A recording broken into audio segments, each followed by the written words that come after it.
थांबा थांबा, असं नका बघू, आधीपासून बघा.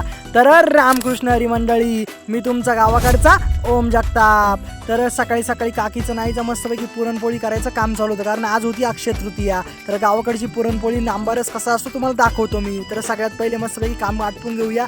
तर मस्तपैकी गाडी आली होती, मस्तपैकी दूध घालायला गेलो आणि दूध घातलं. तर सचिन भाऊ बघू शकता एकदम स्माईल करत होते. त्यानंतर मस्तपैकी आपले बाबा आले, त्यांचं पण दूध होतं. तर सगळ्यात पहिले दूध घालून घेतलं. त्यानंतर पेमेंटचं विचारलं त्याला, पण पेमेंटचं त्याने सांगितलंच नाही. तर सगळ्यात पहिले की ताता बघू शकता मस्तपैकी आंबारस करायचं काम चालू होतं काकीचं. काकी म्हटले आंबे घे. मस्तपैकी 2 आंबे घेतले मी आणि काकीकडे दिले. त्यानंतर मस्तपैकी काकी बघा कशा प्रकारे आंबारस करते आणि काकी आईसुद्धा मदत करू लागते. तर गावाकडे हीच मजा वेगळी आहे. तुम्ही एकदा नक्की या आणि गावाकडचा आंबारस नक्कीच खा. तर शुभ अक्षय तृतीया. तर रांगोळी मस्त काढली होती आईनी, वेलकम. तर बघू शकता आणि गावाकडचं वातावरण तुम्हाला माहिती आहे, एकदम शांत, एकदम भारी असतं. सकाळी सकाळी खूप भारी. तर यश दादाचा मस्तपैकी परी आणि त्याचं चालू होतं. त्यानंतर मस्तपैकी घास टाकून घेऊया म्हटलं, तर घास टाकायला गेलो. आणि तुम्हाला आता ओळख करून देतो, आमच्या 3 गाय आहे त्यांची ओळख करतो. सगळ्यात पहिले कटरीना, तुम्हाला माहितीच आहे. त्यानंतर 2 नंबर आपली काजल, खूपच भारी आहे काजल. त्यानंतर 3 नंबर ही आपली तुम्हाला सांगतोच दीपिका. तर दीपिका पादुकोण नाही, आपली ही दीपिका वेगळी आहे. तर सगळ्यात पहिले घास टाकून घेऊया म्हटलं. मग त्यानंतर मस्तपैकी सगळ्यांना घास व्यवस्थित टाकला आणि व्लॉग नंबर 6 मध्ये तुमचं स्वागत आहे. हा व्लॉग नंबर 6 आहे.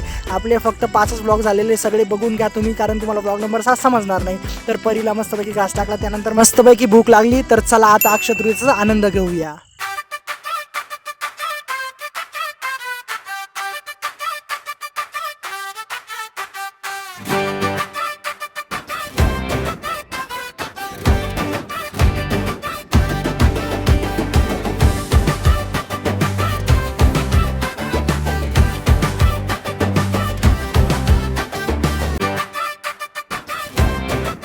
तर कसं आहे मित्रांनो, गावाकडचं जेवण एकदम भारी. तर सगळ्यात पहिले आपल्याला भज्यावरती ताव असतो. तर सगळ्यात पहिले भजे खाऊया. त्यानंतर मस्तपैकी पापडं खाऊया आणि त्यानंतर मस्तपैकी आपला आंबारस खाऊया. तर आंबारस खूपच भारी झाला होता. तुम्हाला जर खायचं असेल तर नक्की आपल्या गावाकडे या आणि सबस्क्राईब करा आपल्या चॅनलला.